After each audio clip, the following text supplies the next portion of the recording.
नाम जपे चंद्रमौळी नामे तरला वाल्या कोळी। आज संत ज्ञानेश्वर महाराजांच्या पालखीचा मुक्काम महर्षी वाल्मिकी यांच्या वाल्हे या गावामध्ये आहे। माझ्या पाठीमागे आपण पाहतोय ही समाधी आहे, वाल्मिक ऋषी यांची समाधी आहे आणि वाल्मिक ऋषींच्या समाधीचं दर्शन घेण्यासाठी भाविक आपण पाहतोय मोठ्या संख्येने भाविक या ठिकाणी दर्शनासाठी येत आहेत। अशा रांगाच्या रांगा दर्शनासाठी या ठिकाणी लागलेल्या आहेत। विशेष जर आपण या ठिकाणी बघितलं तर माऊलींची पालखी आज वाल्हे गावी मुक्कामी आहे आणि लाखो वारकरी हे वाल्मिक ऋषींची संजीवन समाधी असलेल्या याच मंदिरामध्ये येऊन माथा टेकवतात आणि माथा टेकून स्वतःला पावन आणि पुनीत समजतात।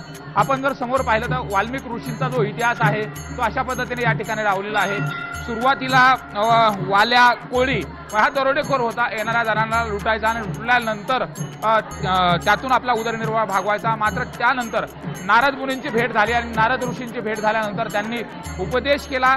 त्यानंतर हातातलं शस्त्र टाकून नामस्मरण करायला सुरुवात केली आणि नामस्मरण केल्यानंतर त्यानंतर मात्र वाल्या कोळ्याचा वाल्मिक ऋषी झाला। कोळियाची कीर्ती वाढली गहन, केले रामायण रामा आदी। अशा पद्धतीने हे सगळे चित्राच्या माध्यमातून इथं दाखवलंय। राम जन्मण्याच्या अगोदर रामायण लिहिलं अशी देखील धारणा आहे। त्यामुळे एकंदरीत या वाल्मिक ऋषीच्या मंदिरामध्ये येतात एखादा वाल्या कोळ्यासारखा व्यक्ती सुद्धा नामस्मरणानं बदलू शकतो आणि त्यानंतर तो ऋषी होऊ शकतो।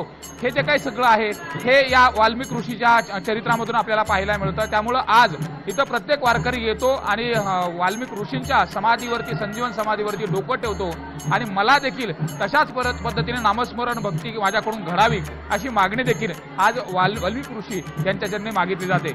कॅमेरामन प्रवीण शेट्टीसह सुरेश जाधव, न्यूज 18 लोकमत, वाल्हे।